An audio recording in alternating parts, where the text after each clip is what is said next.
Speaker, later on this afternoon, the House will vote for the 37th time to repeal the Affordable Care Act. Now, the Speaker of the House of Representatives has already been on record saying that the Affordable Care Act is the law of the land. And so it's just not clear to me why we are wasting the time and the treasure of the American people on another futile legislative fantasy. In fact, it's a legislative fantasy that has cost the American people more than $50 million. And if, in fact, the Affordable Care Act were to be repealed, it would do even more damage, as independent economists have estimated that a repeal would add to the federal deficit by more than $100 billion. Now, it's often been said that the classic definition of insanity is doing the same thing over and over and over again, but somehow expecting a different result. Barack Obama was elected president in 2008. The Affordable Care Act was signed into law in 2010.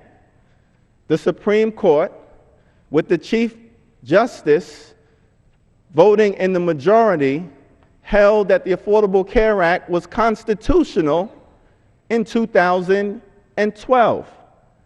And then a few months later, President Barack Obama was reelected in an electoral college landslide. Yet later on this afternoon, we're voting to repeal the Affordable Care Act for the 37th time, over and over and over again. It's a classic definition of legislative insanity. As if the 37th vote is going to be any different, yield any different results than the previous 36, where we've wasted the taxpayer dollars of the American people. The Affordable Care Act is the law of the land, and that's a good thing. It's a good thing because over the next decade, more than 30 million Americans who otherwise would not have had health care insurance will be insured. Seems to me that that's a good thing. The Affordable Care Act makes sure that insurance companies cannot deny medical coverage for pre-existing conditions. Seems to me that that's a good thing. The Affordable Care Act provides small businesses with a 35% tax credit, which will enable these small businesses to continue to grow and to flourish. Seems to me that that's a good thing. The Affordable Care Act allows young Americans who are just starting out to remain on the insurance plan of their parents until the age of 26, giving them a real chance to get themselves started in their pursuit of the American dream.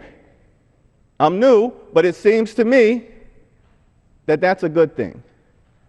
Yet later on this afternoon, for the 37th time, we're engaging in another futile legislative fantasy. There's a couple of other things that we could be doing. We could be dealing with the sequester, $85 billion in random cuts that are costing the economy more than 500,000 jobs, but we're not. We could be debating the American Jobs Act, trying to put the people of this great country back to work and stimulate the economy, but we're not. We could be trying to get a budget, go to conference, create some certainty for industry and the American people, but we're not. Madam Speaker, I'm hopeful that after this vote is taken, we can finally come to the reality that the Affordable Care Act is the law of the land, it's good for the American people, and we should get back to doing things that will advance prosperity in this great country. I yield back the balance of my time. The gentleman's time's expired. The chair recognizes the gentleman.